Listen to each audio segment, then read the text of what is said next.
Hey guys, in this video I'm going to show you how to get Google Maps to show your speed while you're driving to a location while using Google Maps. So this video is going to be very simple. If it's been helpful, please like and subscribe to the My Tech Mastery YouTube channel. So I'm on the iPhone right now. So in the top right there's a picture.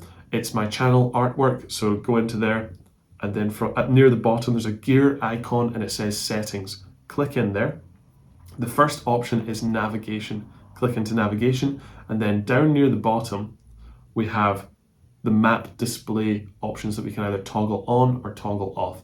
The one in the middle of the page that says show speedometer is currently toggled on. It might be toggled off for you, but if it is, just toggle it on. And then the next time that you're using Google Maps, you've inputted a destination, you're driving towards that location, and Google Maps will pick up the speed that you're traveling at while going to your destination. So guys, hopefully this video has been helpful. It's been a very simple one. If it has been helpful, please like and subscribe to the My Tech Mastery YouTube channel. And if you do have any questions or comments, leave them down below. Thanks.